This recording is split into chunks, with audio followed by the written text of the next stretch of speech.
Tulancingo.es, Ovidio Ríos, bienvenido, ¿cómo estás? Bien, bien, Emanuel, muchas gracias por abrir tu espacio. No, hombre, es un gusto. La verdad es que cuando estuvimos en contacto me animó mucho. Cuéntame un poquito acerca de Ovidio. ¿Quién es Ovidio?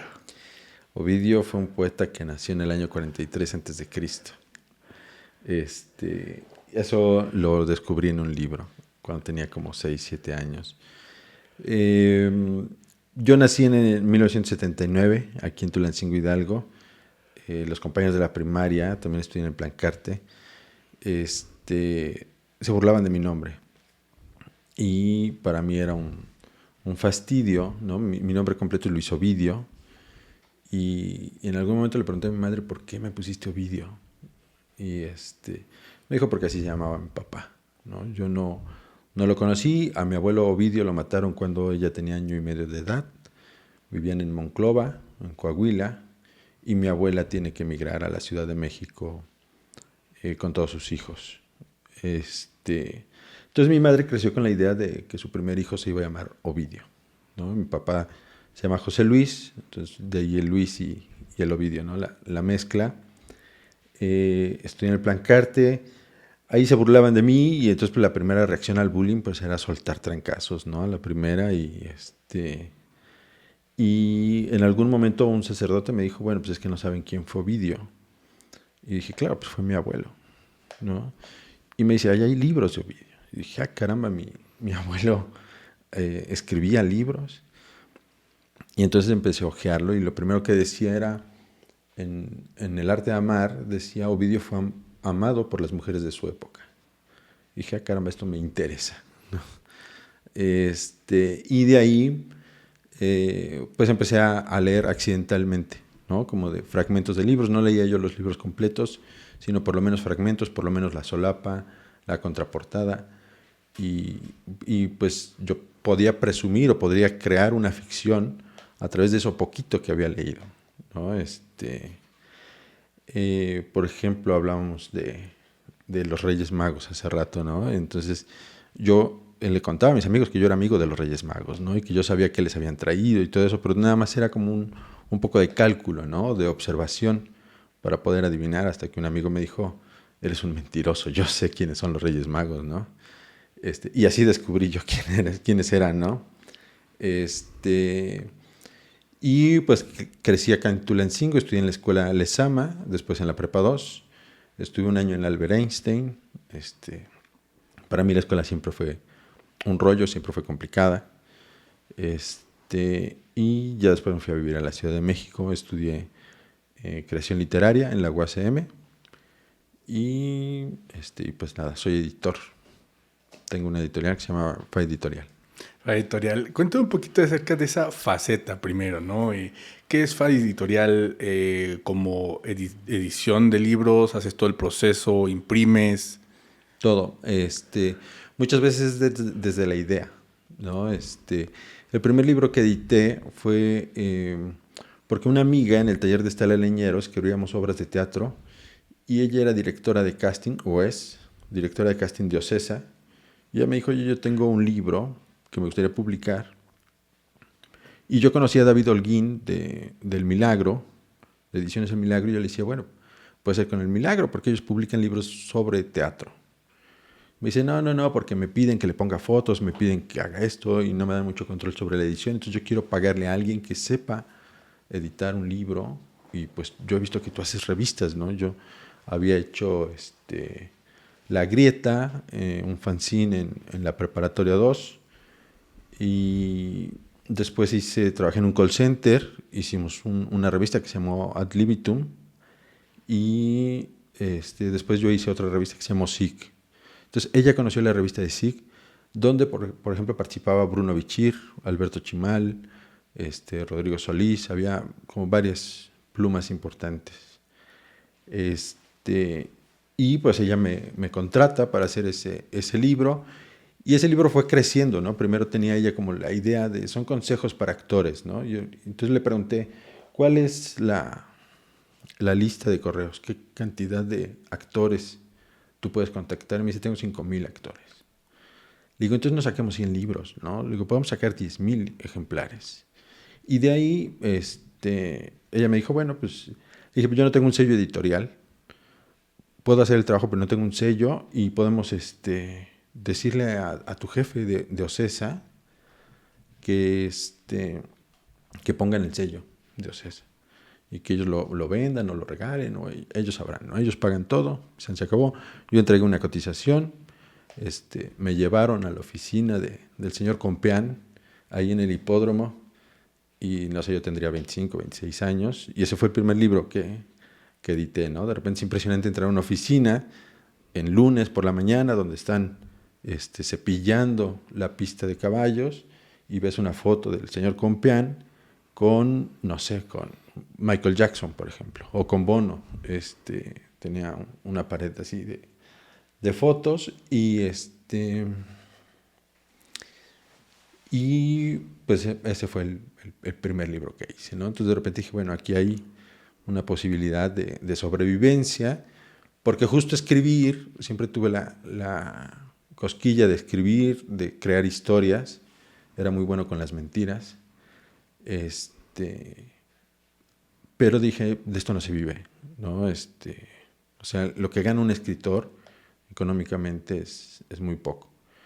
Entonces, dije, bueno, podemos vivir de hacer libros, ¿no? Y me mantengo cerca de la literatura, me encanta leer. Entonces, así fue como empecé a hacer libros. ¿Qué es lo más difícil de este trabajo como editor? ¿Qué hace un editor específicamente? Pues primero conocer todo el proceso editorial, ¿no? Que puede ser desde la idea hasta la producción y la distribución del libro, ¿no? Muchas veces la gente dice, bueno, yo quiero contar mi vida, ¿no? Y lo más trágico de contar tu vida es que a nadie le importa. Al único que le importa es a ti, ni siquiera a tu familia le importa el fragmento donde tu familiar va a aparecer, pero de ahí en fuera no le importa más, ¿no? Pero hay un descubrimiento en cada persona que quiere escribir su biografía, por ejemplo, ¿no? Que es de alguna forma que somos la construcción de un discurso. Entonces, de repente acompañar a las personas en la construcción de ese discurso y de darse cuenta que la historia que ellos recuerdan no necesariamente es como sucedió, sino que es una cuestión recreada, es interesante, ¿no? Nos enteramos, por ejemplo, del papel, qué tipo de papel conviene para qué tipo de libro, del tamaño, del formato, de saber si se va a vender o no se va a vender, ¿no? Ahora puedes imprimir 100 o puedes imprimir un ejemplar, ¿no? Cualquiera puede escribir su libro, cualquiera lo puede hacer, o puedes imprimir 10,000, ¿no? O ser un bestseller de 100,000. Entonces, pues ya es muy fácil, ¿no? Con todo lo digital, hacer tu ebook, distribuirlo, que la gente te lea y pues más que nada eso, ¿no? Poder asesorar a la gente. Ok, o sea, el editor se encarga desde el trabajo de a lo mejor darle consejos al escritor, darle consejos otra vez a la hora de escribir, de elegir papel, de saber cuánto imprimir incluso tal vez, ¿no? Ajá, la cantidad. Sí, siempre se da sugerencias, ¿no? Obviamente quien tiene dinero, o sea, Salinas de Gortari hizo su biografía y la distribuyó por todo el mundo, principalmente en México, pero pagó millones, ¿no? Entonces, la agencia Carmen Balcés se rifó con esa lana. Ok, ¿qué es lo más interesante para ti de trabajar con los autores? Muchos editoriales manejan como un estilo de libros específico, ¿no?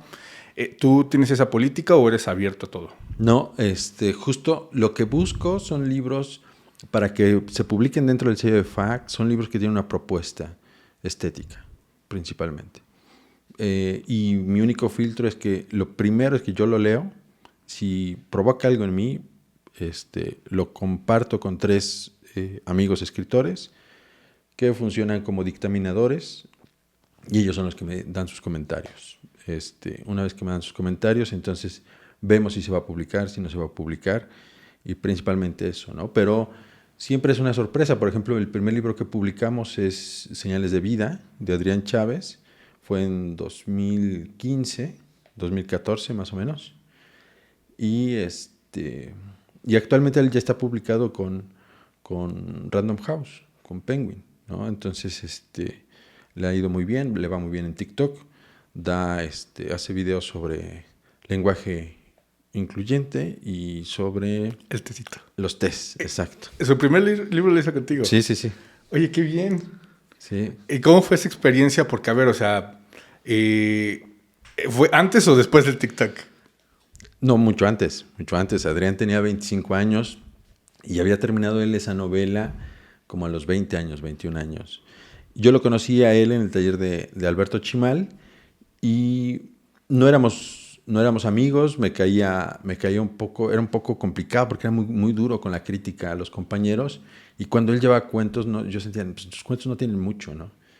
Pero en algún momento yo abrí una convocatoria para que los amigos enviaran sus textos o la gente enviara sus textos, porque yo no sabía qué publicar, ¿no? Tú quieres poner una editorial, pero ¿y ahora qué publico? ¿Cómo voy a crear mi catálogo? ¿No? Todos mis amigos quieren publicar con grandes editoriales, no quieren publicar conmigo. Entonces abrí la convocatoria, recibimos alrededor de 70, 80 manuscritos originales y después dije, tengo un problema, ¿no? Porque, ¿cómo voy a leer todo esto? Entonces lo que hice fue leer una cuartilla de cada uno. Entonces en el caso de Adrián, porque por lo regular en la primera cuartilla te das cuenta cuando el libro no va a aprender o cuando al autor le hace falta trabajar mucho. Y entonces pues ya, ni comunicación había con los demás autores ni nada. En el caso de Adrián, yo no me acordaba, no, o sea, lo ubicaba físicamente, pero no me acordaba de su nombre. Y entonces le escribí, oye, me gustó tu novela. Perdón, me acuerdo que se llamaba Abeja Obrera, su novela. Le digo, me gusta esa novela, quiero hablar contigo. Y cuando lo vi, o sea, pero yo nada le mandé un correo, no tenía yo ni Facebook, No, sí tenía Facebook, pero él no era mi amigo. Le mando el correo, nos vemos en una cafetería, y en la cafetería veo que es él. Digo, chin, este cuate no me cae tan bien, ¿no? Como que fue mi primera impresión. Pero yo iba muy entusiasmado por la novela, porque dije, esta novela tiene algo. Y pocas veces sucede, ¿no? O sea, casi siempre te vas topando con textos que dices, que ya sabes cómo lo construyeron, dices, X, ¿no? Pero en el caso de él me gustó mucho esa novela, dije, yo la quiero publicar, el contrato es así, y él aceptó y nos fue muy bien con esa novela, ¿no? Y hasta la fecha, podrán no conocerme a mí, que es un poco el trabajo del editor, ¿no? Que no te conozcan a ti, sino que conozcan a tus autores, ¿no? Y esa es la parte que más me gusta, ¿no? Cuando yo hablo de Adrián Chávez, dicen, sí lo ubico, sí lo conozco, tal vez no conocen esa novela, pero sí lo conocen a él. Sí, claro, ¿no? Porque es el trabajo detrás, ¿no? Es el trabajo un poquito invisible, pero que sin él no sale el libro a final de cuentas, ¿no? Claro. Y es una parte muy bonita, ¿no? Tal vez yo en algún momento quise ser músico, quise tocar en un escenario, o quise ser actor, subirme a un escenario, pero me di cuenta que me imponía el público y que el trabajo de escribir y de editar libros lo haces en solitario, ¿no? Si tienes un equipo alrededor, tienes diseñadores, tienes correctores, tienes infinidad de gente, pero lo haces solo, ¿no? Entonces, sí, yo dije, aquí hay una posibilidad, ¿no? De trabajar en paz, de vivir tranquilo. En algún momento estudié Derecho, pero me tocó la época en la que metieron a la cárcel a los hermanos Cerezo y mataron a Digna Ochoa. Y entonces dije, bueno, se necesita una sangre fría para este empleo y yo no la tengo, ¿no? O sea, yo prefiero la paz, no me gusta vivir con ese estrés. Los libros te dan otro estrés, pero es mucho más placentero. Porque combina una parte estética o porque combina una parte donde puedes expresarte, tal vez. Sí, o sea, además de todo el tiempo estás aprendiendo, todos los autores, aunque sean más jóvenes que yo, tienen algo que enseñarme. Está el caso de Enrique Ángel González Cuevas, que él ganó el premio Agustín Monreal, que también lo publicamos con un libro que se llama Metafísica de las Costumbres. Y en algún momento yo le dije, bueno, ¿por qué metafísica, no? Y yo, que no he leído gran cosa de filosofía, me dio toda una cátedra sobre la metafísica de las costumbres, dentro del argot filosófico. Y entonces dije, bueno, porque yo le iba a proponer otro título, ¿no? O sea, porque parte de mi trabajo es como de, eso no me va a vender, que es metafísica. Aunque él ya había ganado el premio Nacional de Cuento, ¿no? Siempre hay posibilidad como de convencer al autor de cambiarle el nombre a su libro, el título. Entonces sí. Es muy común que pase eso, que le sugieras un título diferente y que sí pegue, por ejemplo, del original. Pues uno tiene propuestas pensando siempre en los lectores, ¿no? O sea, ¿cuál es la primera razón por la que la gente compra libros? Es porque van por la obra en específica, ¿no? O sea, una novela en específica de un autor en específico.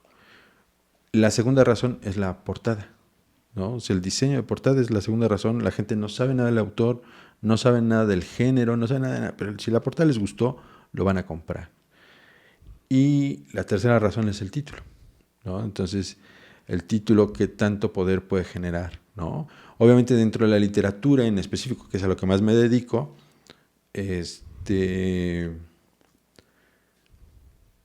de la literatura hay como una aceptación de que sí quieres vender el libro, pero no es tu principal preocupación, ¿no? O sea, la preocupación es estética, ¿no? O sea, ¿cuál va a ser la propuesta? Es un libro que tal vez va a pasar a la historia, ¿no? Que tal vez no va a ser olvidado en 100, 200 años, no lo sabes, ¿no? Y a lo mejor te toca a ti editarlo, ¿no? Hay anécdotas, por ejemplo, de Lichu Macero con Juan Rulfo, ¿no? Sobre Pedro Páramo, ¿no? Y la anécdota que se cuenta ahora es que se llamaba Los Murmullos.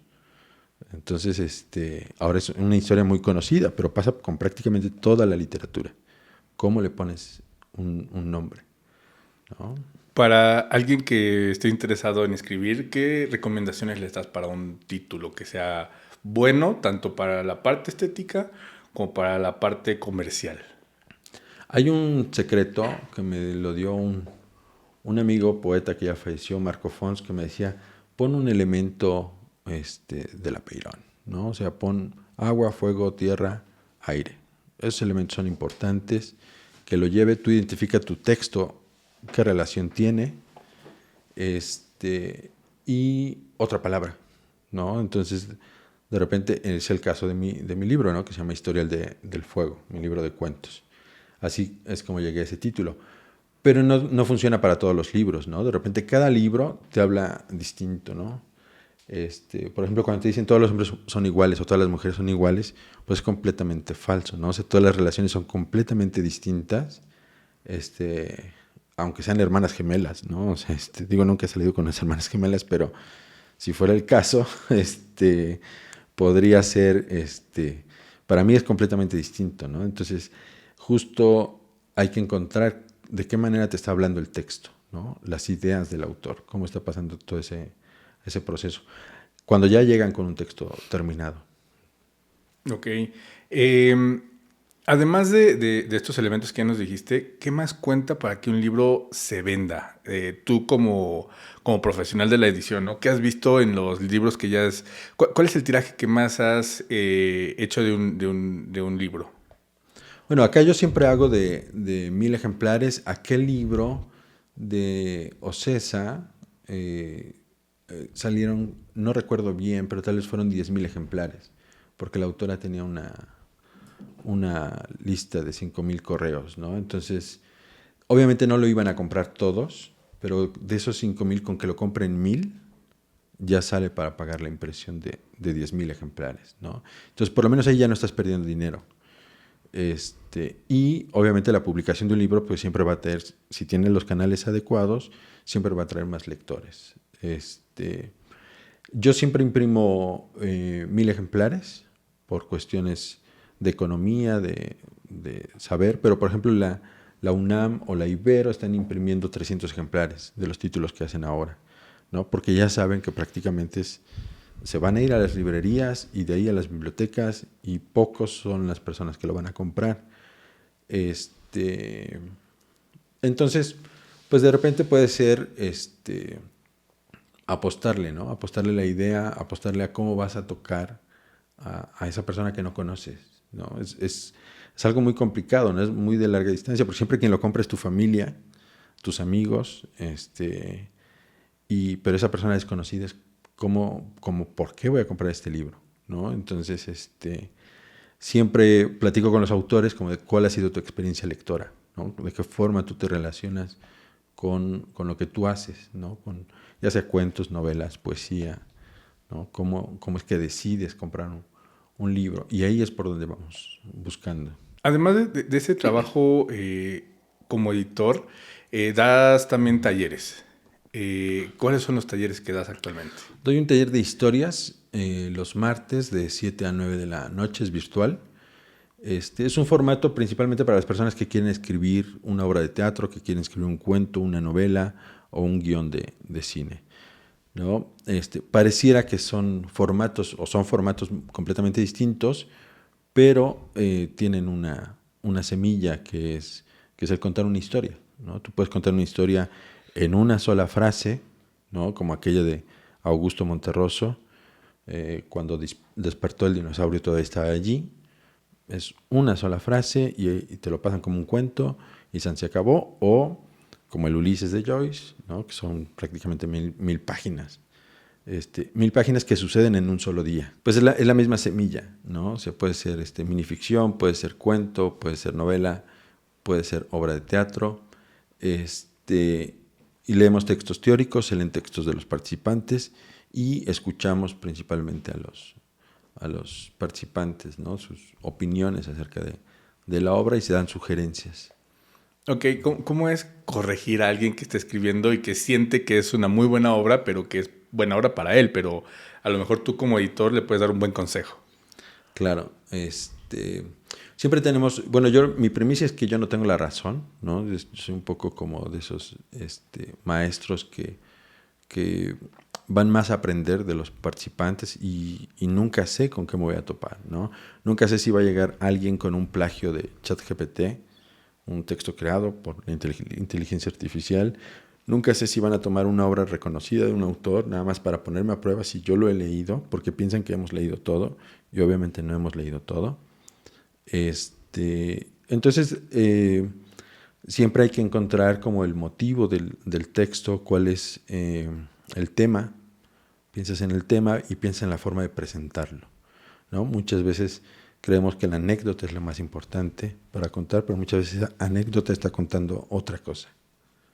Entonces, en torno a eso se van dando sugerencias. Ok, o sea, primero es más importante lo estético, es más importante el fondo, es más importante el contexto para escribir. Yo pensaría que depende de los autores, ¿no? Depende, porque muchas veces un autor llega y dice, bueno, yo quiero contar esta anécdota, no me interesa lo estético, lo quiero contar así nada más, pues está bien, estás en tu derecho. Hay infinidad de tipos de autores, ¿no? Entonces, ahí no hay problema. Porque mis búsquedas personales, yo más bien lo que hago es deslindar lo que yo busco personalmente de la literatura a lo que los demás podrían buscar, ¿no? Esa es como la parte más complicada, ¿no? Que yo me tengo que estar recordando todos los días, ¿no? Como de lo que yo estoy haciendo, no tengo por qué permear en los demás, ¿no? En los participantes del taller. Entonces, más bien dejo que el texto se involucre conmigo y trato de encontrar los puntos virtuosos de cada texto y también para que vean que ya tienen un primer borrador y que es necesaria la corrección, ¿no? Que es necesario el trabajo de revisión. En estos talleres, ¿hay algún autor que te haya sorprendido y que digas, este autor es de mucha calidad y que deberíamos de leer todos tal vez? Sí, de los que han participado conmigo, pues prácticamente todos, o sea, todos los chicos que han participado, hay una anécdota con mi hermano que está acá, pero yo llevaba mis textos con Chimal al mismo tiempo, al taller de Chimal, al mismo tiempo que yo empezaba a dar talleres, y en algún momento, pues a mí siempre me criticaban y me daban con todo, pero yo pensaba, pues es que no saben leer, no pueden entenderme, les caigo mal, ¿no? Porque soy muy guapo y entonces les caigo mal por eso, ¿no? Pensaba infinidad de cosas. Y y en algún momento leí un cuento de mi hermano y dije, bueno, este cuento tiene algo, pero yo cómo voy a saber que es bueno, ¿no? En realidad estoy pensando que es un cuento de mi hermano y por eso lo doy por bueno, ¿no? Por el afecto que hay en medio. Y lo llevé a un taller de Alberto Chimal, pero lo hice pasar como mío, ¿no? Y dije, este es mi cuento, y lo leí ahí, y todo el mundo me felicitó y me dijeron, qué cambio, esto sí se entiende, tienes una claridad increíble. Y ahí yo dije, vaya, no me odian. O sea, realmente escribo mal, ¿no? Entonces ahí yo sentí un pequeño placer porque dije, bueno, yo me di cuenta que era un buen cuento, aunque yo no escriba bien, mi hermano sí lo hace, ¿no? Entonces ahí hay que darle. Hay varios autores, muchos de ellos aún no terminan un libro, pero sí en el caso de mis talleristas, sí es una experiencia muy frecuente que uno sabe que es relativamente sencillo tener una cuartilla bien escrita, ¿no? Pero ya tener un libro lleva muchos años. Entonces, que tengan esa paciencia y todo eso, pues depende de cuánto trabajen, ¿no? Ahora, por ejemplo, en mi taller estuvo Rodrigo Solís, que publicó su novela el año pasado, si no mal me acuerdo. Sí, en 2024, a finales, ¿verdad? Y él publica una novela que se llama Si no sabes de mí es porque estoy bien. Y la publica Inefable. Pero toda la novela se trabajó en mi taller. Entonces, desde el día que me dijo, oye, mi padre tiene cáncer, ¿qué hago? ¿No? Él ya tenía tiempo sin hablar con su papá. Y pues a mí lo único que se me ocurrió, porque éramos amigos, lo único que se me ocurrió decirle fue, escribe. Y escribió sobre la historia de esa agonía, ¿no? De ese último año de vida de su padre y ese reencuentro, ¿no? Con la persona con la que ya no se comunicaba, ya no tenía una relación, pero había que cuidarlo, ¿no? Y había que acompañarlo en el último año. Entonces fue un proceso muy doloroso para él, pero en el que yo también me vi llorando, ¿no? Entonces ahí yo dije, bueno, esta es una gran obra. Y ahí tuvimos la oportunidad de que lo publicara Inefable. Wow, qué interesante. Eh, ¿Cómo es ser una editorial en México con un país que lee pocos libros y que hay editoriales tan grandes en el mercado también? Un poco es Yo tengo la teoría de que nos han mentido con que leemos poco. Creo que en realidad es una campaña en cuestión a... Yo siento que hay un complot internacional promoviendo la culpa, por ejemplo, ¿no? No quiero hablar de religiones, pero ¿por qué nos tenemos que sentir culpables de algo, ¿no? Ya sea de un pecado original o de una deuda externa que yo cuando nací pues ya estaba. O sea, perdón, pero no es mi pedo, ¿no? Pensaría eso. Entonces todo el tiempo nos repiten como de esta historia, ¿no? En México se lee poco. Y uno puede caminar por las calles y decir, no mames, sí, la gente no lee, ¿no? Pero también puede uno caminar por las calles y decir, la gente sí lee. O sea, vas a las casas y hay libros, ves gente en la biblioteca, ¿no? Probablemente pienses que hay pocas bibliotecas en México, ¿no? O pocas librerías. ¿Cuántas librerías hay en Tulancingo, ¿no? Yo me acuerdo que había una que se llamaba Dinosaurios y Dragones, otra que se llamaba Géminis, que no sé si todavía exista, y y ya. Ahorita no sé cuántas haya, pero Creo que nada más dragones y dinosaurios. nada más, ¿no? Pero digamos que ya es más accesible, ¿no? Poder encontrar libros. Está en la Biblioteca Sor Juana. Augusto Monterroso decía que la biblioteca donde él había empezado a leer era tan mala que solamente tenía libros clásicos. Entonces de repente entramos en esta angustia de no tenemos las nuevas ediciones de los libros, pero con que haya libros es más que suficiente. Un poco de hurgarle, ¿no? Tenemos las plataformas de cine y todo este rollo. Entonces yo creo que hay una forma de decirnos, un poco lo que decía Peña Nieto, ¿no? Como de la corrupción es algo, como decía, intangible, ¿no? Es algo intrínseco en la cultura mexicana, ¿no? Como todos los mexicanos somos corruptos por nacimiento. Y es falso, ¿no? En realidad, yo lo que he visto es que la mayoría de los mexicanos somos honestos, ¿no? Y que tenemos esa educación de no vas a robar, de no te vas a clavar esto, de no te vas a meter, ¿no? En la fila. Aquí en Tulancingo, por ejemplo, está el 1 por 1. Vienen amigos extranjeros, han venido chilenos, argentinos, franceses, gente de todo el mundo, y maravillados porque existe el uno por uno, ¿no? Y se van a sus países y a sus ciudades y dicen, en Tulancingo hay uno por uno, ¿no? Respetan el paso. Y tú puedes ir a cualquier lado, vas a la feria, hay demasiado tráfico para llegar a la feria y la gente cede el paso, ¿no? Entonces, yo trato de no, o sea, pienso que soy un editor en un país donde hace falta profesionalizar y dignificar el trabajo, ¿no? O sea, creo que no es digno el trabajo de maestros, ¿no? Por ejemplo, empezando por los salarios, aunque les acaban de subir el sueldo, pero hace falta mayor reconocimiento a toda esa labor. Por ejemplo, en el caso de la educación, en el caso de los médicos, ¿no? Del servicio público. Nosotros preguntarnos cuánto tiene que ganar una persona por elegir, ¿no? O sea, tiene que ser tan digno manejar un trolebús o un camión de transporte público como entrar a una cirugía, ¿no? Es igual de importante. O sea, el conductor de un trolebús, de un camión público, está evitando que 80 personas pasen por cirugía, ¿no? Y el médico pues, está operando a una persona, ¿no? Entonces, sí creo que hace falta dignificar el trabajo, pero yo pienso que estoy en el privilegio, ¿no? Estoy en el privilegio de personas que tienen acceso a libros, que puedo no ir a una oficina para trabajar, ¿no? La editorial se llama FA porque mi hija se llama Fátima. Entonces ahí puedo estar con ella, puedo llevarla a la escuela, la puedo recoger, puedo desayunar con ella y puedo comer con ella en lo que llega la mamá a casa, ¿no? Que ella tiene un trabajo de maestra, ¿no? Y que le absorbe todo el día o toda la mañana por lo menos.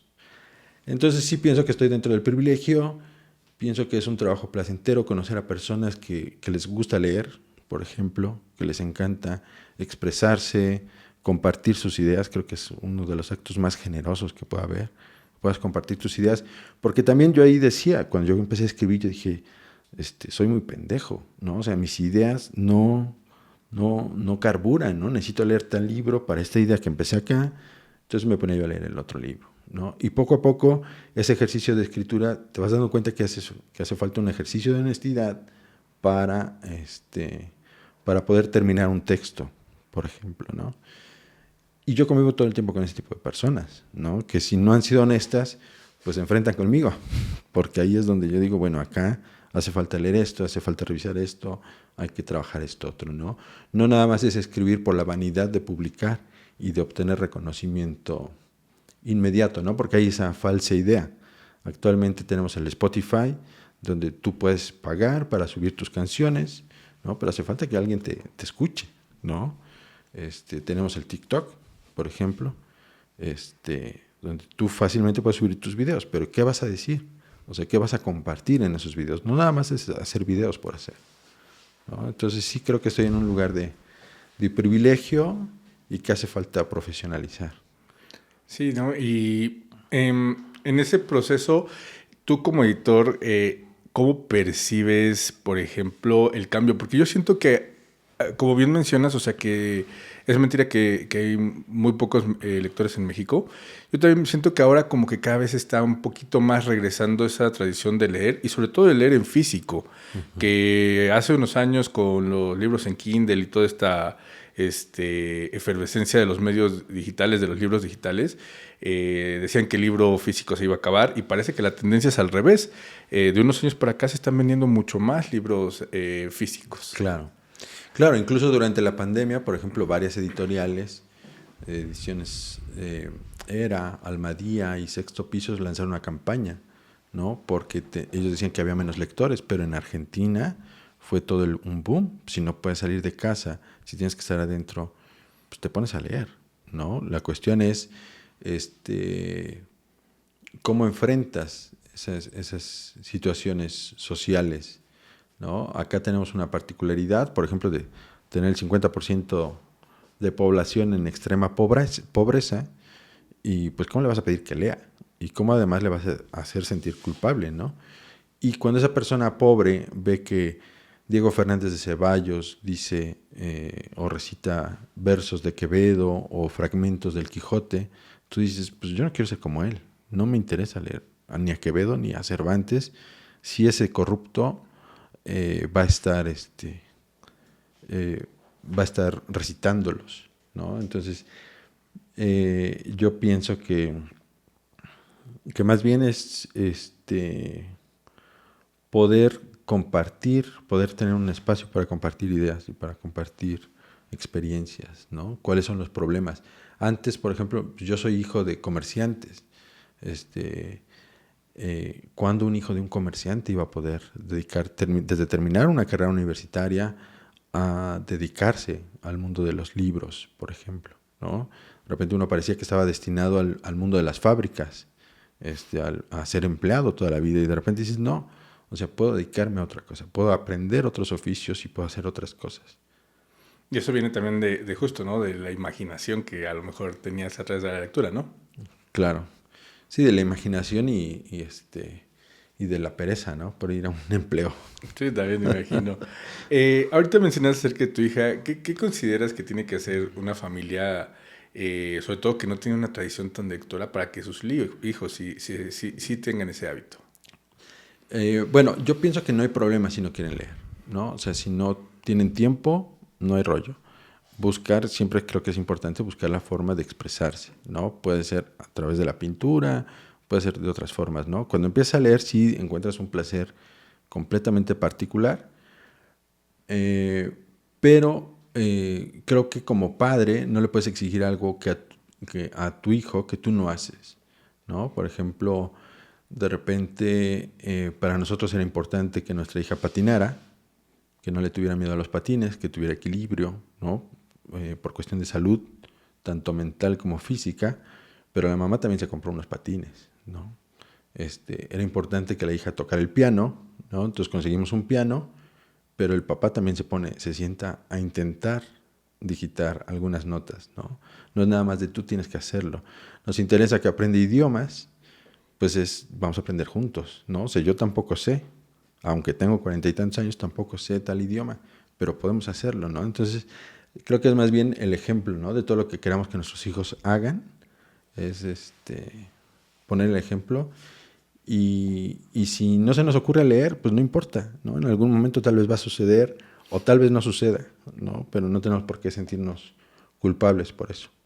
Sí, está muy bien. Y fíjate que eso que dices del ejemplo creo que es la mejor forma de enseñarlo, ¿no? O sea, a través de que tal vez si quieres que lo tengan, pues es bueno compartirlo, como has hecho tú, ¿no? Que me parece muy bonito esa experiencia, ¿no? De compartir las cosas que son importantes que su hija tenga como habilidades, que las hagan juntos y tal vez la aprendan juntos. Creo que hasta debe ser emocionante, ¿no? Claro, sí, porque te das cuenta de tus miedos, ¿no? O sea, ¿qué quiero? ¿Que mi hija tenga miedo a caerse? O quiero que lo supere, ¿no? Porque se va a caer, pero tendrá que aprender a levantarse, ¿no? Y tendrá que aprender a hacer esto. ¿Y qué tanto uno aprende a levantarse, ¿no?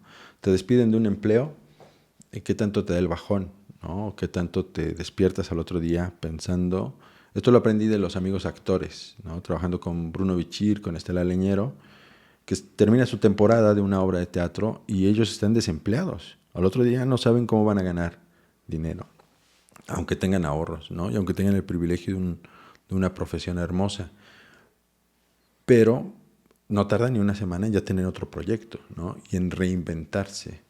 Y de repente, también creo que eso lo aprendí en papá. Mi papá tenía una refaccionaria y en algún momento se reinventó vendiendo productos naturistas, ¿no? Le encantaba leer sobre medicina naturista, tenía mucho conocimiento y en algún momento dijo, adiós refaccionaria y a vender productos naturistas. Entonces, tener esa habilidad no cualquiera. Sí, sobre todo cuando tienes tantos años dedicado a una profesión, o sea, como que tu mente se acostumbra y es difícil ver las oportunidades en otras cosas, ¿no? Claro. Me gustaría platicar acerca de tu premio. Ganaste también el premio Ricardo Garibay de Cuento aquí en el estado. Cuéntame de tu proceso. Y una pregunta que se me ocurrió ahorita, ¿crees que inscribieron sus cuentos al mismo tiempo tú y tu hermano? ¿Compitieron alguna vez? Sí, yo creo que sí competimos y tal vez en el que él ganó, tal vez también competimos y yo perdí. La verdad es que no me acuerdo porque la vanidad y la memoria juegan chueco, ¿no? Entonces, de repente, cuando él gana, pues lo primero que sucede, y siempre me pasaba con el grupo de amigos, que si algún amigo ganaba una beca o un premio, aunque yo hubiera participado, pues se te olvida que tú participaste, ¿no? Es como si compras un billete de lotería y tu amigo se la gana, pues dices, qué chido, ¿no? Al menos es mi caso. O sea, como de no tengo ese problema, ¿no? De que me tiene que tocar a mí la lotería. Porque a final de cuentas, tener gente cerca con cierta fortuna, pues está padre. Entonces sí, seguro competimos, no nada más en el Ricardo Garibay, sino tal vez en otros premios. Y pues yo iba escribiendo, yo tenía una disciplina de escribir todos los viernes, no tenía mucho tiempo para escribir porque estaba la escuela y estaba el trabajo, pero todos los viernes trataba yo de escribir en la noche, porque el sábado en la mañana tenía taller. Entonces, iba con Chimal y pues más o menos así era mi proceso. En algún momento fue el mismo Alberto el que me dijo, tú ya tienes un libro, no lo has publicado porque no quieres, ¿no? Pero tú ya tienes un libro y entonces más bien fue esa voz que yo decía, bueno, en algún momento, yo lo quería publicar, en algún momento de crisis económica lo quise publicar en Amazon pensando que iba a romper los cánones literarios en México. Y un amigo, Fernando de León, me dijo, estimado, no se va a vender. O sea, tu libro es bueno, pero no se va a vender, no funciona así la literatura. Entonces, trata de ganar un premio porque uno busca el reconocimiento de sus pares, ¿no? De sus colegas de oficio, y pues cualquiera publica un libro por su cuenta, pero no cualquiera gana un premio. Entonces, aunque ahí yo tengo la teoría de que todo aquel que trabaja creando, en algún momento va a obtener un premio, ¿no? Va a obtener un reconocimiento del Estado. México es uno de los países que más premios literarios da, a diferencia de Argentina, de Chile, ¿no? En España tal vez se dan muchos premios literarios igual, y muchos países lo dan de manera internacional, como es el caso de Cuba, ¿no? Con el caso de Casa de las Américas.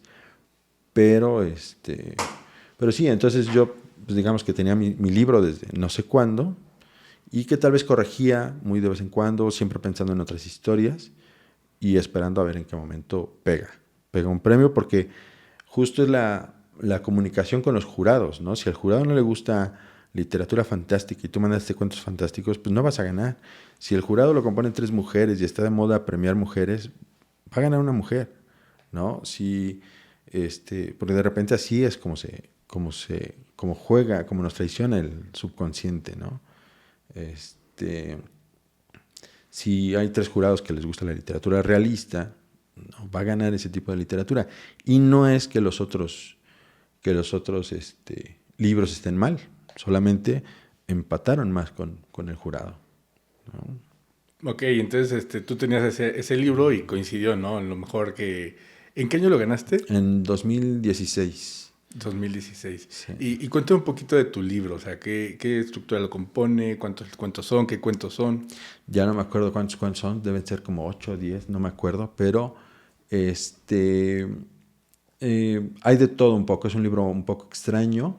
Se llama Historial del Fuego porque en 1998 a mí me acusaron de devastación forestal. Si buscan el periódico del 2 de junio de 1998, creo, o 97, ya no me acuerdo, aparezco en la portada, ¿no? Diciendo capturan incendiarios. Estoy con mi amigo Ariel Cuevas, hermano de Antonia Cuevas Naranjo. Pues era mi compañero de guitarra, ¿no? Y con quien salía a todos lados. Y y nos detienen, sacan esa portada. No voy a entrar en detalles, ¿no? De qué pasó, pero de cuál fue la historia, ¿verdad? Pero ahí viene en el libro, así que cómprenlo. Este, pero ese fue un detonante, ¿no? Como yo siempre, después de esos años, me fui de Tulancingo me fui en 99, pensando tengo que contar esta historia, ¿no? Esta historia donde unos policías me secuestran, estoy 3 horas en una patrulla, con la cabeza entre las piernas, en algún momento me dicen, esta no la vas a contar, ¿no? Entonces de repente es como, dije, en algún momento la tengo que escribir y se va a vender, porque además había muchos factores políticos, ¿no? de aquella época. Y esa es una de las historias, que es la última historia que compone el libro. La primera es una historia que se llama La Diputada. y es la historia de una esposa de un cuate que hace fraude dentro del PRI para arreglar las elecciones en Mérida. Que Y casi no entonces, pasaba. exacto, casi no pasaba, es literatura fantástica. Y y viene la ley de cuota de género, donde los partidos tienen que asignar a mujeres como candidatas. Y entonces este tipo, pues ya le tocaba ser candidato a la diputación. Y le dicen, pero no, está la cuota de género, así que vas a poner a tu esposa y tu esposa va a ser la candidata y ella tendrá que renunciar a los 15 días si tú entras, ¿no? Entonces la historia de cómo la esposa se adueña siendo ama de casa y le quita el poder al marido, Oh, ¿no? Digamos que esos dos, el libro abre y cierra con temas políticos, pero hay temas sobre el principio de erotismo, por ejemplo, hay temas igual fantásticos, hay un interrogatorio por ahí, pero sí en varios cuentos hay fuego, en varios cuentos, ¿no? Entonces, es un poco así. fiel al consejo que te dieron, ¿no? Del Sí, título con los sí, elementos, ¿no? sí, sí, sí. Oye, qué bien. ¿Y cómo fue para ti? Porque, a ver, ¿te inspiró el que tu hermano lo ganó antes? ¿Cómo lo percibiste y cómo fue para ti el inscribirte y decir, vuelvo a... Sí, sí, pues de repente todos los amigos, ¿no? O sea, mi hermano, por supuesto, pero todos los amigos que iban ganando becas, e iban ganando premios y con los que acostumbrábamos irnos a fiestas, beber juntos, comer juntos, de repente es como de... Y además yo ya había decidido dar talleres y tener una editorial, ¿no? Siempre los proyectos se pueden tardar un poco, pero si te quieres dedicar a eso en algún momento para obtener reconocimiento, son necesarios los premios. Que yo siempre les digo a los participantes, no se preocupen por los premios, no son relevantes. O sea, para mí lo relevante de un premio principalmente es el dinero, que te resuelve algunos aspectos de ese momento económicos, pero sí está el reconocimiento de los pares, ¿no? Siempre hay una... O sea, yo como lector, mi forma era enterarme quién había ganado el premio Aguascalientes de poesía y conseguir ese libro. ¿Quién había ganado el premio Casa de las Américas en tal año, ¿no? Ver qué mexicanos habían ganado y también descubrir autores de otros países, porque es la parte interesante. Nosotros, por ejemplo, no tenemos librerías en Tulancingo, tenemos muy pocas, ¿no? Pero si pensamos en nivel nacional, tenemos la mayor librería es Sanborns, ¿no? Ni siquiera Gandhi, es Sanborns. Entonces, ¿cuál es la oferta eh, literaria o de títulos? ¿Cuál es el catálogo de Sanborns? ¿Qué es lo que nos venden? ¿Por qué nos venden eso? Entonces, por ejemplo, a mí me tocó trabajar para la SEP y dar taller de cuento durante el sexenio de Peña Nieto y recurría yo prácticamente todo el país. Y ahí lo que yo hacía, en vez de meterme un Sanborns, era buscar en las universidades o buscar en las librerías locales o cafeterías locales donde podían vender fanzines, donde podían vender literatura local para encontrarme con otros autores, ¿no? Con otros autores que yo no iba a descubrir. Pero ayuda, por ejemplo, de repente, así como Hidalgo tiene su premio de poesía y de cuento, ayuda a conocer quién gana los premios estatales de otros lugares, ¿no? Dentro de la República Mexicana. Hay infinidad de autores muy interesantes a los que nosotros podemos acceder buscando en Internet, ¿no? Ok, ¿por qué consideras que en México hay tantos premios, como decías, en comparación con otros países hispanoamericanos? Yo pienso que el Estado siente la obligación, o sea, porque es una válvula de escape social, ¿no? O sea, el Estado como teoría tiene que respaldar el arte, por eso hay una Secretaría de Cultura, tienen que respaldar el arte, tienen que respaldar cualquier tipo de expresión, por eso hay una Secretaría de Educación, ¿no? Porque tienes que encauzar a tu población a ciertas herramientas que le van a ser de utilidad, ¿no? Pero tienen ese escape y entonces dicen, bueno, vamos a darle a un escritor 100,000 pesos, por decir una cifra, ¿no? Uno de los premios más importantes es el Aguascalientes, que te da $500,000. Entonces, por escribir un poemario de 80 a 120 páginas, ¿no? Entonces, cualquiera dice, o sea, me quiero dedicar a eso. El Ricardo Garibay a mí me dio 50,000 pesos y mi papá me dice, ¿qué se siente ganarse 50,000 pesos sin hacer nada? Y yo digo, bueno, fueron años, ¿no? No sé cuántos años, 10, 14 años de estar todo el tiempo sin... es como una especie de contrato contigo mismo, ¿no? O sea, no tienes la certeza de que en algún momento vas a ganar el premio. Entonces, yo siento que es una válvula de escape, ¿no? Social, ¿no? Porque en realidad estaría bien dar el giro, ¿no? No quitar los premios, ¿no? Que los premios se mantengan, pero sí que la industria editorial, por ejemplo, respete los derechos de los autores, ¿no? Te invitan de los estados a publicar, pero no te pagan, ¿no? No te quieren pagar, no te paga la UNAM. La UNAM te invita a publicar y no te quieren pagar por tu obra intelectual. Eso solamente pasa en México, ¿no? Entonces, tú vas a Cuba, tú vas a Estados Unidos, vas a Inglaterra, vas a Francia, existe una ley federal de derecho de autor y que se tiene que respetar. Y lo primero que te dicen es no pueden pagar con, con libros, ¿no? Y lo que hacen todas las editoriales es pagarle al autor con libros porque ese autor se los va a regalar a sus amigos y a sus familiares, ¿no? Que justo es el mercado más interesante, ¿no? Más interesado en comprar tu obra, ¿no? Tu familia y tus amigos son los primeros que dicen, yo tengo un amigo que escribe y que, por supuesto que quiero leerlo y por supuesto que no me cuesta nada gastarme 200 pesos en su libro, ¿no? O lo que cueste, 300 pesos. No es tan grave, ¿no? Los boletos del Palenque cuestan 2.500 pesos y entonces dices, wow, ¿no? O sea, hay gente que viene aquí, que paga por un boleto, pero que es complicado tener que compre un libro, ¿no? Entonces, ahí aunque no esté separado uno del otro, pero sí hay una cuestión que yo me preguntaría por qué funciona así. Entonces creo que el Estado, también creo que nos hacen creer que las editoriales necesitan tener forzosamente un capital, ¿no? La Ley Federal de Derecho de Autor y la Ley del Editor también obliga a las editoriales a pagar, ¿no? Es decir, tú tienes que tener capital. Y de repente alguien que tiene iniciativa y que no tiene capital, ¿cómo le hace?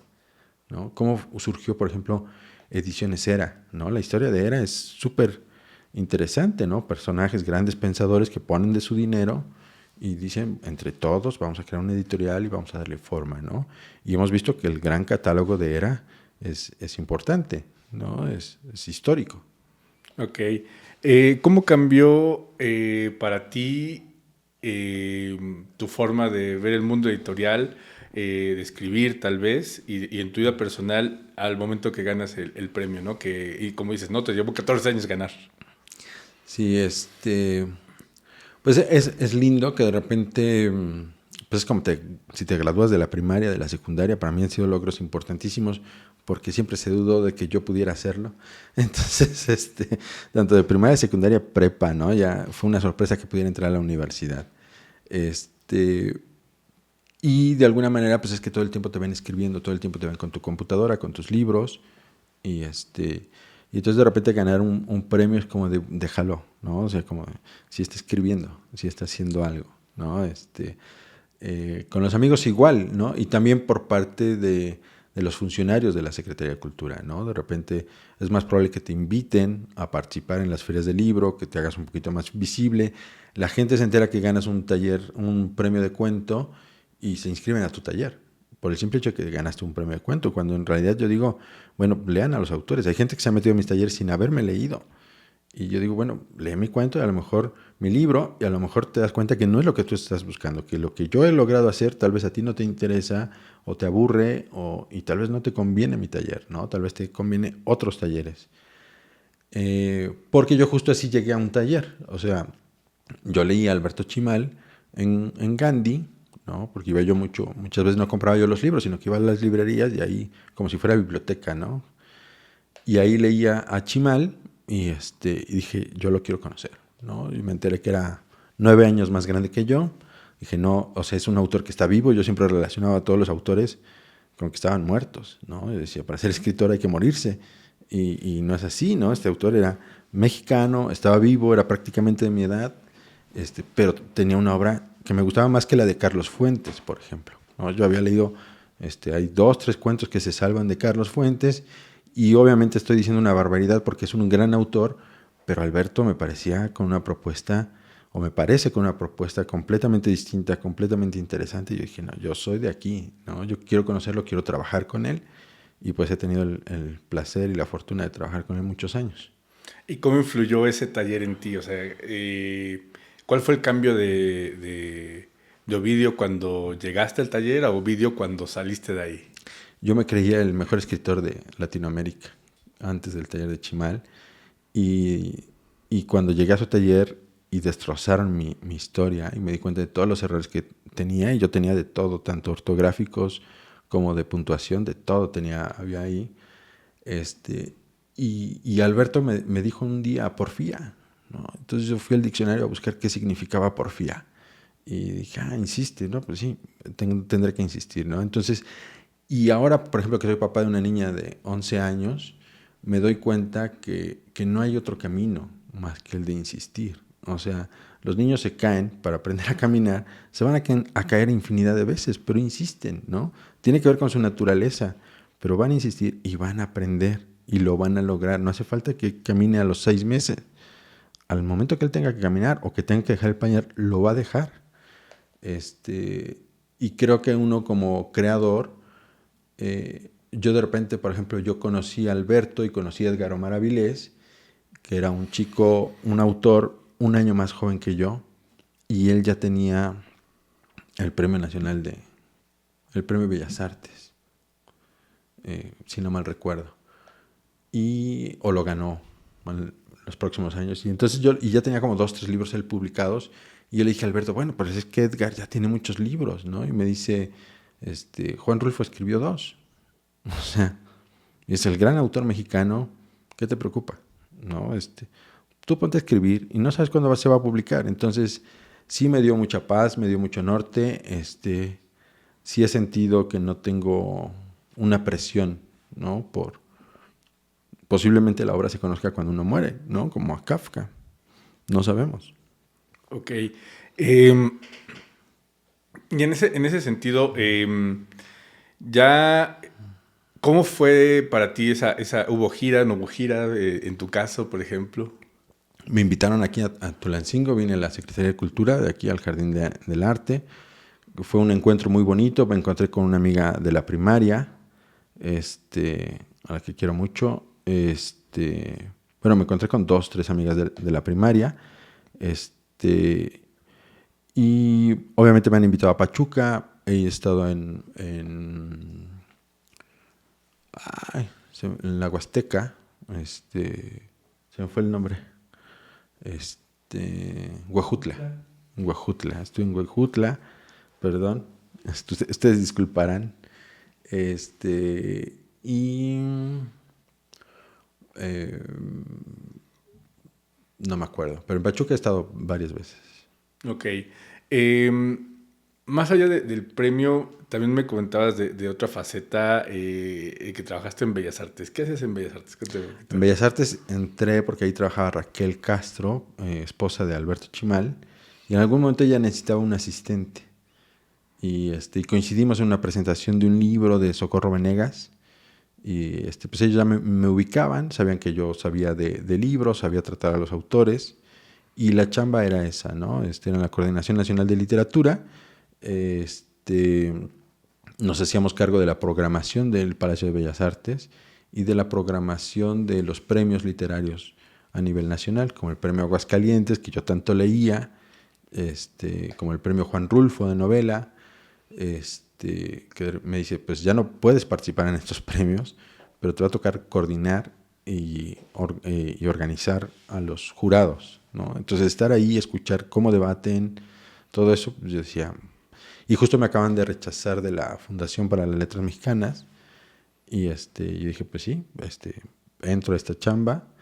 Ese era mi trabajo todo el tiempo. En algún momento conocí a Vargas Llosa, me tocó saludar a Carlos Fuentes,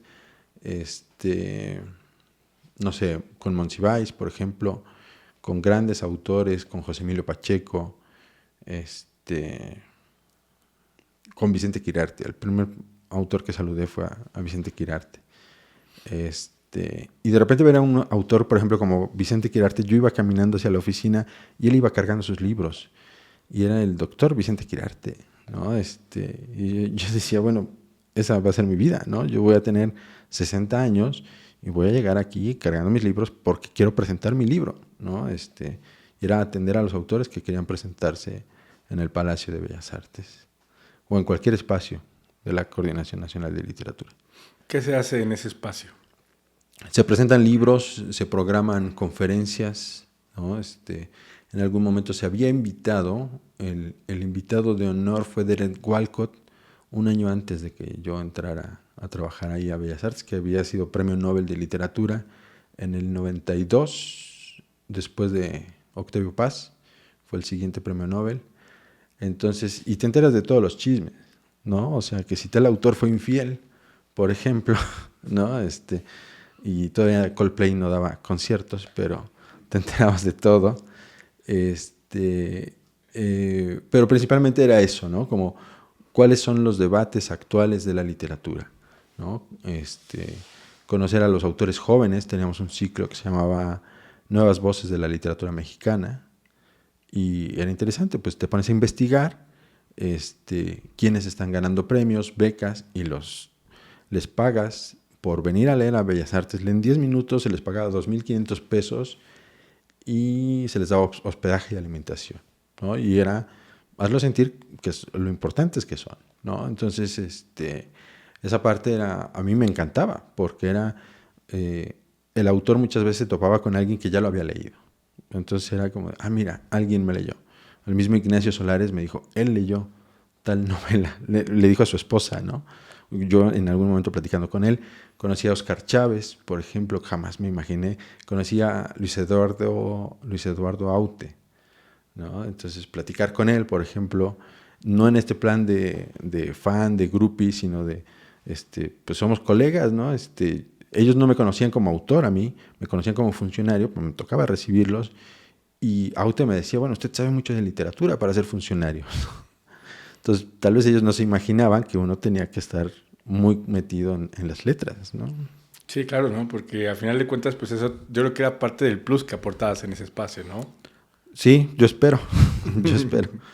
De esas historias que me comentas, ¿cuál es con la que más te quedas de ese lugar, ¿no? De esos chismes que dices que te enterabas, de todos que puedas contar, que sea... Sí, que no metamos denigre a nadie. no, de eso, que no hagamos un Coldplay aquí. Exacto. Sí, ya casi todos se murieron, pero con los que estaban en aquella época. Pero, por ejemplo, hay una que me encanta con Antonio Escármeta, es un autor chileno que escribió una novela que se llama El Cartero, la novela se llama El Cartero de Neruda, e hicieron una película que se llama El Cartero, o a la inversa, no me acuerdo. Pero yo leí la novela justo porque Arquímedes Rosas me la recomendó, y y vi la película, me encantó, y jamás pensé que lo iba a conocer, y en algún momento me dicen, Antonio Escármeta viene a México y se quiere presentar en Bellas Artes. Entonces coordina eso, ¿no? Entonces hablar con su agente literario, hablar con su editora de Planeta acá en México, y todo el tiempo Escármeta, porque nosotros siempre teníamos mesas de 8 autores, ¿no? Que eran insufribles, ¿no? O sea, y todos contando cómo se conocían en una cantina, y yo decía, ¿por qué? ¿Por qué hacen esto?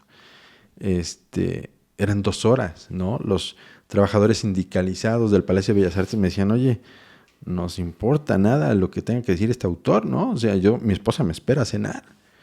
Y y Antonio Escármeta siempre dijo, yo no necesito a nadie que me presente, no necesito a nadie que me entreviste, necesito que me presten un proyector, quiero pasar un fragmento de una película, 10 minutos, y 10 minutos voy a leer un fragmento de mi novela, y 5 minutos voy a hablar de cómo escribí esa novela, y ya.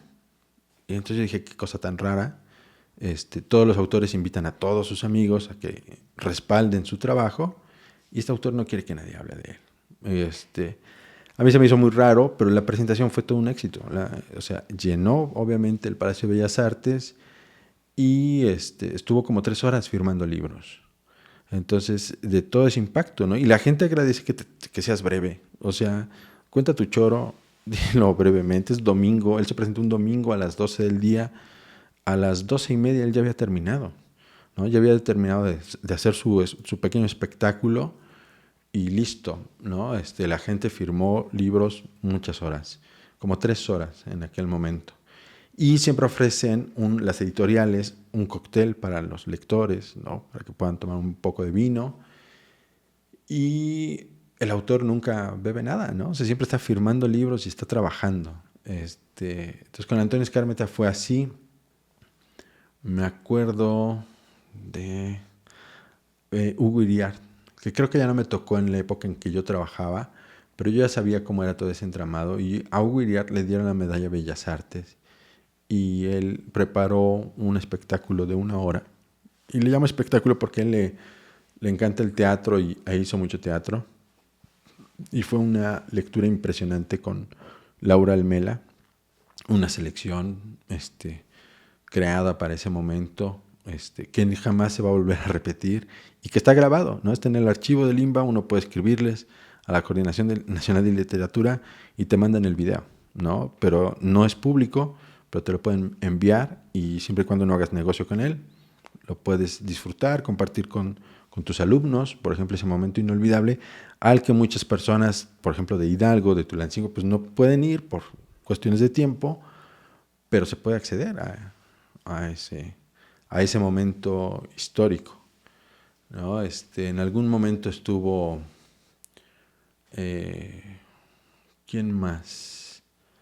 Pues no sé, por ejemplo, Vargas Llosa se presentó, que por ejemplo es de los, voy a hablar mal de Vargas Llosa, pero justo antes de que ganara el premio Nobel, nos llegó una orden de arriba, era el sexenio de Felipe Calderón y llegó una orden superior diciendo tenemos que hablar programar actividades en torno a la obra de Vargas Llosa.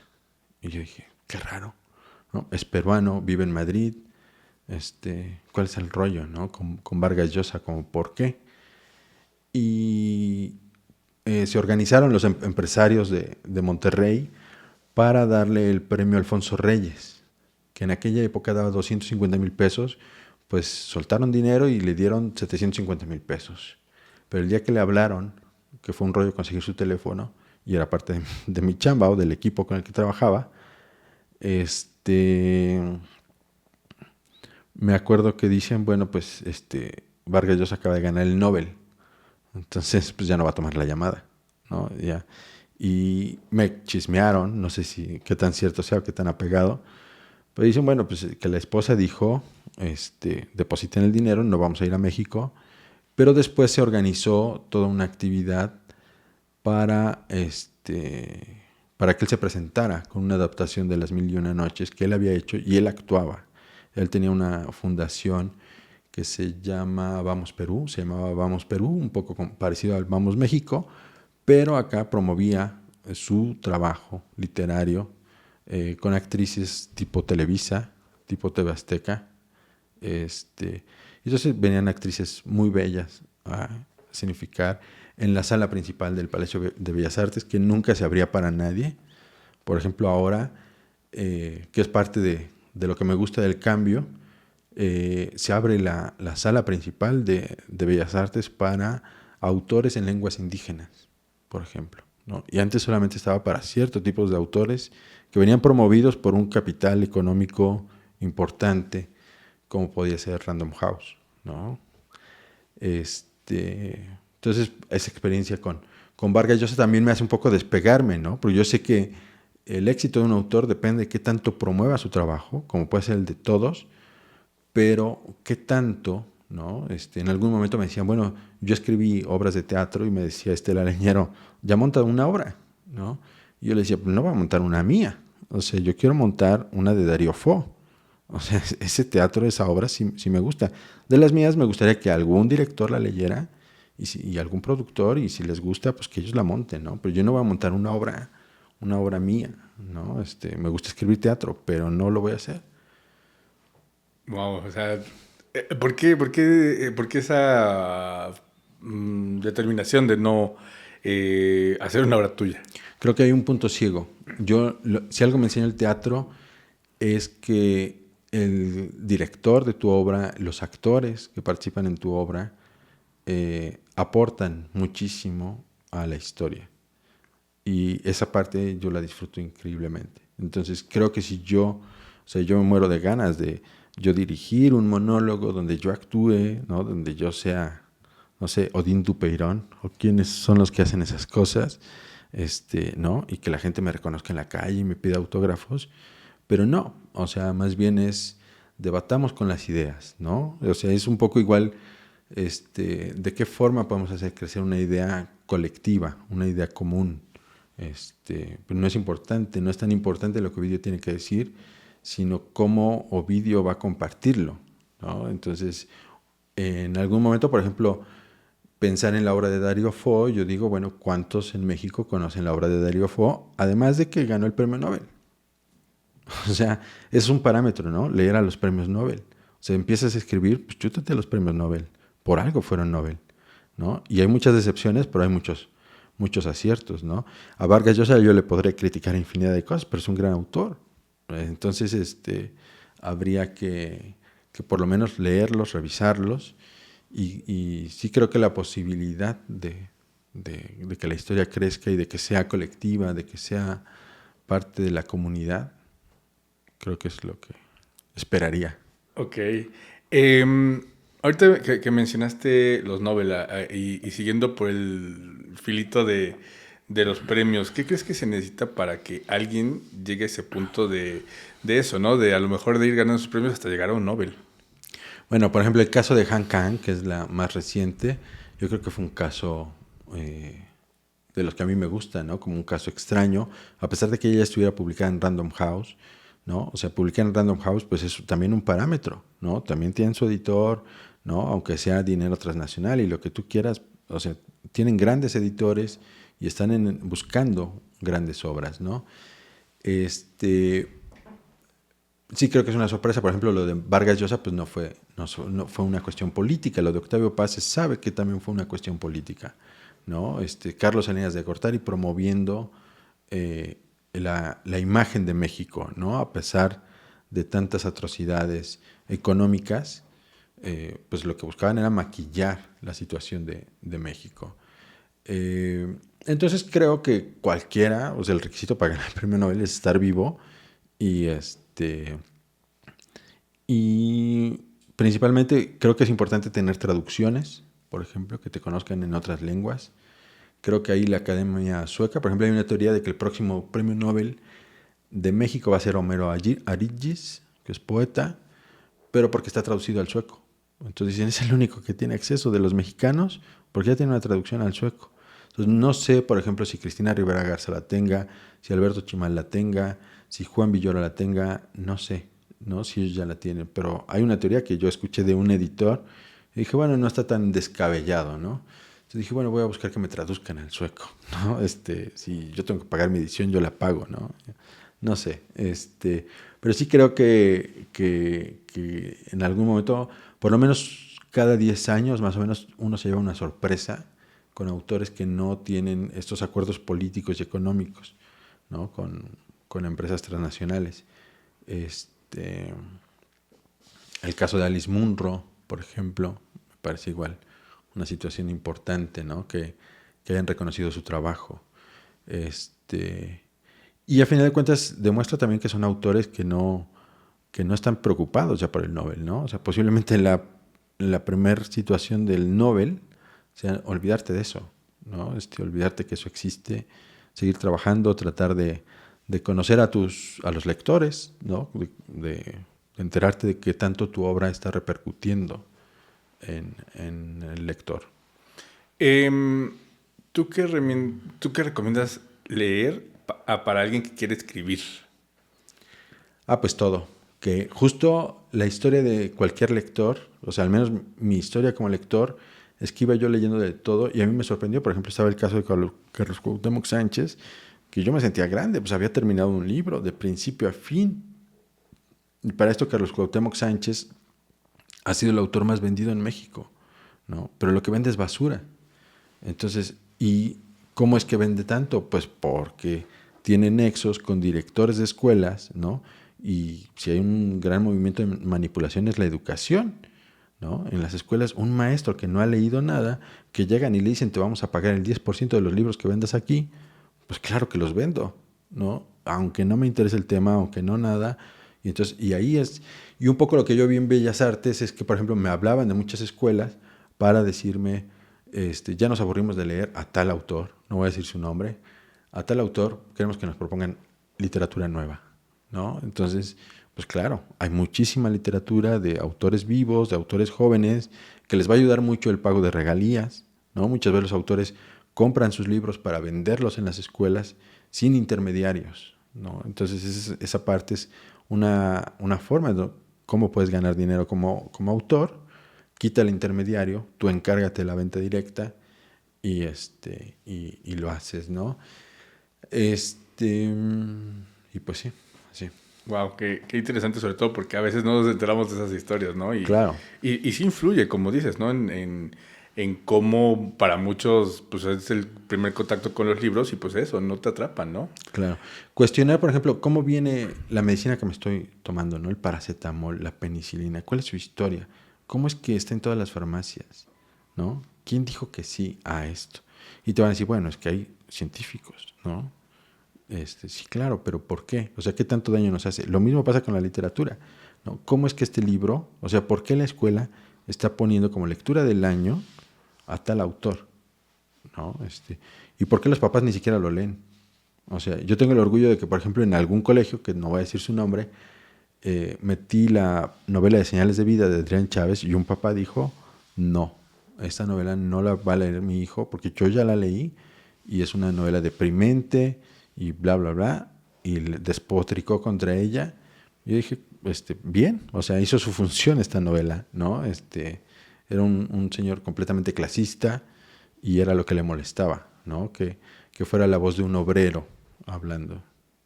Qué interesante. Me gustaría platicar un poquito acerca de Ovidio en el tulancinguense que se formó y vivió aquí, ¿no? Nos contabas un poquito de que pasaste por estas escuelas. Cuéntanos un poquito acerca de cuál es tu mejor vivencia aquí en Tulancingo, porque ya tiene muchos años que no vives por acá, ¿no? Sí, desde el 99 vivo en la Ciudad de México, igual que mi hermano vengo 3 o 4 veces al año. Y también no me siento ajeno. Justo ayer me encontré a mi amigo Crazy Boy, con el que jugaba fútbol de niño, y de repente pues todo el mundo me decía, pues ya es famoso, ¿no? Luchador y todo eso, y no había tenido oportunidad de saludarlo. Entonces ayer coincidimos. Pues yo recuerdo con mucho cariño, por ejemplo, haber participado en las Garcitas, que era un equipo de fútbol que durante 10 años o más años ganamos los campeonatos. Nuestro entrenador era Alejandro Alarcón, que dedicaba su tiempo. Yo no me acuerdo si cobraba, yo me imagino que no cobraba, pero si cobraba se lo cobraba a mi papá, ¿no? Y yo ni me enteraba. Pero se hizo un gran equipo de fútbol donde nos mezclaba, ¿no? Niños de 6, 7, 8 años con chicos de 14 y se ponían rudos los guamazos, ¿no? Pero aprendes mucho. Ese fue un gran momento. Pues otra persona que admiro mucho pues es a Eduardo Espinosa. No sé, yo no puedo no hablar de él, ¿no? Él siempre dice, nunca digas que yo fui tu maestro, ¿no? Porque tocas mal la guitarra, ¿no? Se indignaba. Y siempre hace bromas, ¿no? Hasta la fecha. Este, eh, Le presentaba yo a mi novia, este, era mi novia en aquella época y siempre me hacía bromas, ¿no? Y la novia que dejaste en el pueblo, y cosas así, ¿no? Siempre incomodando el gran Lalo. Con él tenía su grupo que se llama La Cabra de Bolones, o se llamaba La Cabra de Bolones, y en algún momento toqué con ellos y pues aprendes muchísimo, ¿no? De cómo es esto de la tocada, de trabajar como músico, de lo agotador que puede ser el oficio del músico. Y pues con él hicimos La Grieta, ¿no? Ellos tenían un colectivo que bautizamos entre todos como La Grieta, pero yo llegué cuando ya lo habían bautizado, ¿no? Y llegué un poco por accidente buscando a la novia de la prepa y me acuerdo muy, muy bien de esa etapa, ¿no? De repente era como la magia de, mira, tú puedes sobreponer en una hoja tamaño oficio, puedes hacer recortes, sacar fotocopias, repartirla, ¿no? O sea, en aquel momento era Enrique Alfaro, el director de la Feria del Libro de la universidad, era el director de la Prepa 2 y me acuerdo que siempre les molestaba, ¿no? Que nosotros repartiéramos la revista, ¿no? Siempre era, no, ustedes tienen que estar en clases y siempre persiguiéndonos. Pero, yo decía, hay un poder en poder publicar un poema, ¿no? cualquier poema, ¿no? Por muy soso que fuera. ¿De quién más me acuerdo? Por supuesto de Arquímedes, de Ulises, no me acuerdo del apellido del maestro Ulises. Molina. Molina, sí, qué bueno que lo conocen. Él llegaba patinando a las clases de química. Y entonces yo decía, me encanta esa locura, ¿no? Con Ulises tenía un maestro que yo le decía el señor Wilson, porque se parecía al señor Wilson de Daniel el Travieso. Y ahorita solamente me acuerdo que se apellidaba Mejía, si no mal recuerdo. Era un maestro de física. Y en física siempre me fue bien, y entonces era un gran maestro. Él, siempre me pareció fácil la física, ¿no? Pues también estaba la maestra Molina, que era de biología. La maestra Molina también, sí, ella me decía, usted no se preocupe tanto por la biología, usted va para poeta. Cosas así, pero era una gran maestra.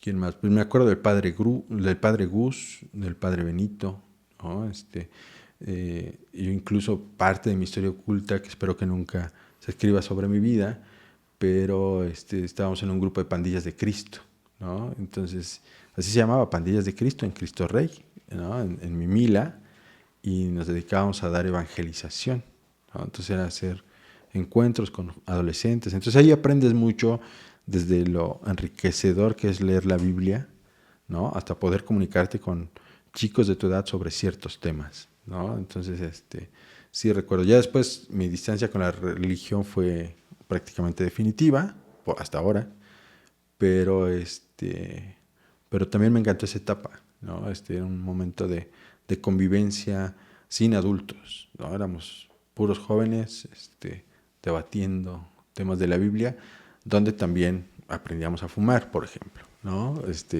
Pues pasan esas cosas, porque así es la etapa de la adolescencia, ¿no? Ahora que me toca tener una hija de 11 años y que sé que está próxima a entrar, pues ni te espantes con su primer cigarro, con su primer tequila, ¿no? Va a pasar, entonces resiste. Sí, ¿no? Como que tienes que irte preparando, ¿no? Exacto. Para eso. Cuando vienes a Tulancingo, ¿qué te gusta hacer, disfrutar? No sé si hay lugares que te guste comer aquí. Siempre me gusta, bueno, creo que se llama Molino del Rey, no me acuerdo si la calle o la colonia, que está rumbo a la prepa. Ahí hay unos antojitos donde venden guajolotes, y esos siempre vamos ahí. Vamos a pedido para la casa, ¿no? Para estar en familia más cómodos. El colonial mucho tiempo nos gustó, de repente se gentrificó y ya hay que hacer fila y es un caos, ¿no? Está padre por ellos, ¿no? Que les vaya bien, las propinas para los meseros, pero uno ya no está en edad de hacer tanta fila, ¿no? Extraño mucho, por ejemplo, la unidad deportiva. Nosotros íbamos mucho a la unidad deportiva a jugar frontenis y pues era un espacio gratuito, ¿no? Que por ejemplo no tenemos en la Ciudad de México, ¿no? O sea, si Tulancingo está a la vanguardia de algo, no sé si todavía sea gratuito, no sé cuánto cobren, si cobran entrada, pero creo que yo extraño Tulancingo por eso, porque quiero volver al frontenis, ¿no? A practicarlo. Sí, siempre camino en el Jardín del Arte, ¿no? O sea, cada que puedo es como caminar. Ahora que está la Feria de los Angelitos, siempre es bonito con la hija, ¿no? Recorrer todo eso. Pero sí, principalmente. De repente hemos tenido oportunidad de conocer otros restaurantes, ¿no? Ahora cambió completamente. Y la maravilla de nuestros amigos que viven en otras ciudades, pues es que es muy, muy económico todavía, ¿no? En muchos lugares. Entonces, esa parte es deliciosa. Pero casi siempre es llegar a casa de los padres, encerrarse un poco con ellos, platicar, jugar cartas, todo eso. ¿Te gusta el ajedrez por ahí, vi? Sí. ¿Y qué te gusta del ajedrez? ¿Por qué lo juegas?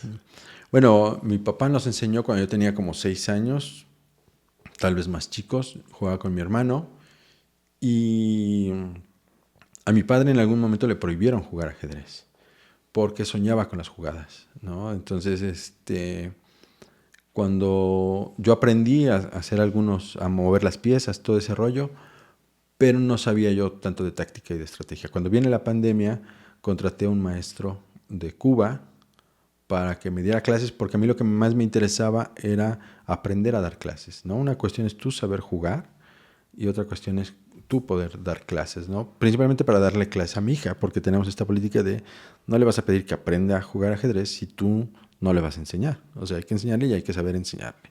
Y como la mamá es maestra, pues para todo hay una pedagogía, no puede ser con gritos y con tablazos, ¿no? Tiene que ser una manera lúdica. Entonces aprendí un poco más sobre el ajedrez y me gusta pues que no está destinado a la suerte, no hay suerte en el ajedrez, aunque los grandes jugadores dicen para ganar un torneo se necesita un poco de suerte. Y sí, en algún momento gané un torneo del Poder Judicial, allá en la Ciudad de México, donde invitan a todos sus trabajadores, y mi cuñada es trabajadora del Poder Judicial, entonces podíamos ir como familiares también jugar, y tuve la suerte, ¿no? Y sí fue, o sea, yo iba a ganar por lo menos el cuarto lugar, pero los dos mejores hicieron tablas, y yo les gané por medio punto, entonces me tocaba el tercer o cuarto lugar, y como los dos mejores hicieron tablas, me tocó el primer lugar, ¿no? Los rebasé en puntos. Y ahí, pues, esa fortuna, ¿no? De repente que no me hayan puesto contra uno de los dos mejores, porque seguro iba yo a perder esa partida, pues ya, ¿no? Me la dio. Pero hay una posibilidad de autoconocimiento en el ajedrez, ¿no? De poder observarte cómo te comportas ante la frustración, por ejemplo. Llega un momento en que ya la cabeza ya no te da y que tú dices, sí hay solución. O sea, tiene que haber solución. Y ese momento mágico donde encuentras la respuesta en el tablero, dices, sí había, ¿no? La clave es no desesperarse. Cuando tienes un problema, ¿no? En la Ciudad de México son frecuentes los sismos, ¿no? Y es muy común convivir con personas que se comportan de manera histérica. Entonces yo de repente digo, hay formas para calmarse, ¿no? Para no sobreactuar el sismo, ¿no? Porque eso lo hace todavía más grave. Y lo vemos en culturas como la de Japón, por ejemplo, que ahí hay muchos más sismos, ¿no? Y la gente tiene otra forma de conducirse, por lo menos en los videos que hay en YouTube, ¿no?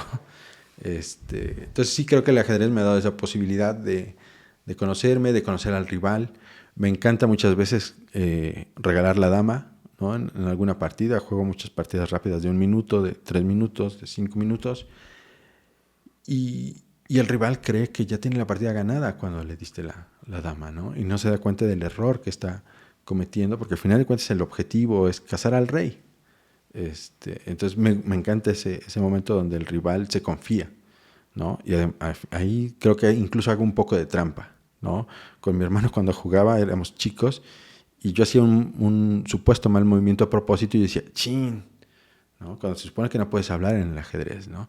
Entonces mi hermano pues ya observaba y decía, claro, es muy tonto, ¿no? Y entonces me comía la pieza y entonces yo le jugaba. No era trampa exactamente, pero obviamente estaba mal, no es parte del comportamiento de un ajedrecista. Pero ahora hay formas de hacerlo, ¿no? Juegas virtualmente, juegas en línea, no puedes hacer caras, no puedes hacer gestos, sí puedes chatear, pero pues yo nunca chateo, ¿no? Pero es de repente, a ver, regale la dama, a ver cuál es la respuesta del rival. Súper. Ahorita que dijiste eso de la tecnología, ¿qué impacto crees que va a tener en un arte como la literatura, la inteligencia artificial? ¿Lo estás viendo en tus autores actuales? ¿Cómo te está impactando a ti? Yo creo que tienen otro tipo de confianza. O sea, a mí me gusta mucho lo de la inteligencia artificial, me parece muy útil.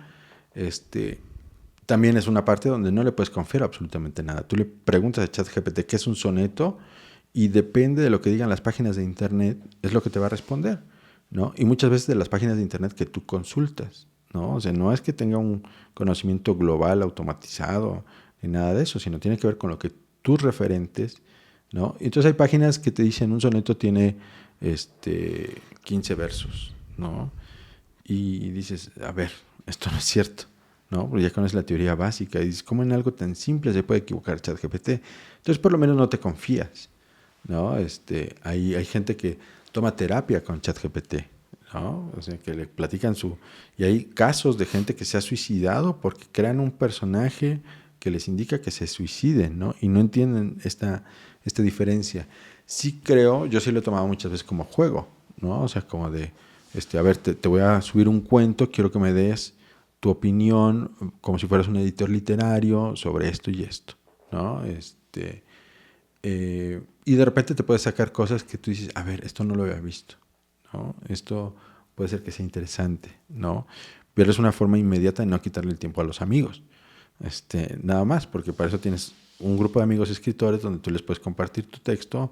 Se van a tardar una semana o un mes, pero te van a dar una respuesta, ¿no? Y te van a decir, bueno, esto me pareció de tu texto. Entonces sí creo que la gente puede tener un poco más de confianza, un punto de apoyo. A mí no me preocupa tanto que gasten agua, ¿no? Te hablan de que gasta agua el ChatGPT y todo eso. Pues no sé, son también campañas donde te dicen no consumas, ¿no? Pero ¿y qué hago? O sea, no hay otra, ¿no? Dicen otro mundo es posible, pero sale muy caro, ¿no? Por ejemplo. Entonces, pues sí, yo creo que es más bien una herramienta más, ¿no? Así como lo es Word. Word es una herramienta, como en su momento lo fue la máquina de escribir, es otra herramienta, ¿no? Había gente que decía, no se escribe igual a máquina que a mano, y tienen razón, pero el trabajo del escritor, o sea, en el caso de los niños sí es importante que escriban a mano, pero ya el trabajo de pasarle un libro, o pasa por máquina de escribir, o pasa por Word, ¿no? Y después InDesign, necesitas la tecnología. Totalmente. ¿Cuáles son los libros que le recomiendas a todos? ¿Cuál es tu libro favorito que recomiendas? ¿Alguno en especial que quieras como compartir? Depende mucho. Por ejemplo, en el caso de cuento, cuando yo sé que a las personas les gustan los cuentos, les gusta la experimentación, pues los cuentos de Alberto Chimal, por ejemplo. En el caso específico, el libro de Estos son los días es uno de los libros que más he disfrutado, y principalmente por un cuento que se llama Álbum. Hay otro cuento de Luis Brito García, un libro que se llama Rajatabla, que acaba de publicar el Fondo de Cultura Económica. Él ganó el premio Casa de las Américas y estaba publicado por Siglo XXI durante muchos años. Ahora lo publica el Fondo de Cultura Económica. Rajatabla me parece un gran libro. Los libros de Alice Munro, por ejemplo, que es premio Nobel, ahí como que no hay pierde en sus cuentos. Y otro libro que he comprado mucho se llama El libro del abandono, es de Javier Acosta, publicado por ERA. Pero siempre para mí es una alternativa, ¿no? Como pensar en la persona y en qué libro podría hacerle un poquito de eco. Ok, es más como específico para ti, ¿no? O sea, pensar en quién lo va a leer, qué le recomiendas, ¿no? Pero estos son libros que a lo mejor podrían ser más como universales, ¿no? Exacto. ¿Algún mensaje que quieras compartirnos a la gente que nos ve? Pues estoy sorprendido con tu profesionalismo. Ya te vi trabajando en una entrevista y muy agradecido porque abras tu espacio. Felicitarte por tu trabajo, es impresionante. Yo pensé que trabajabas como con un script, porque yo había visto tus videos, que tenías ahí como un acordeón, que es lo que yo hago regularmente cuando me toca hacer entrevistas, y verte que todo lo estás procesando en el momento es impresionante. Y pues nada, de consejos es invéntense sus propias ideas, ¿no? Sus propias formas, cuestionen todo, ¿no? Siempre preguntarse de dónde viene la penicilina, por qué estoy leyendo este libro, por qué estoy en este trabajo. Todo eso creo que es importante preguntárselo de vez en cuando. Pues muchas gracias por el tiempo, de verdad estoy muy agradecido por todo lo que nos enseñaste, nos explicaste. Sobre todo te decir por qué, porque me encanta poder platicar contigo, con tu hermano, con Moy, que ya también estuvo aquí, porque a mí también me gusta mucho el tema de la escritura, de la lectura, y ojalá que algún día podamos hacer algo juntos, escribir Claro. con tus consejos en tu editorial. Y por eso tantas preguntas en ese tema, porque sí es algo que me interesa personalmente y agradezco mucho el tiempo, de verdad, estoy muy, muy entusiasmado porque estén aquí. Muchas gracias. Pues eso es todo, muchas gracias por vernos, espero que les haya gustado y recuerden suscribirse a tulancingo.es, estamos en todas las plataformas, en TikTok, en Facebook, en YouTube y en Instagram. Así que denle like, compártalo con sus amigos y recuerden que si quieren participar también manden un mensajito por ahí y nos vamos poniendo de acuerdo. Hasta la próxima.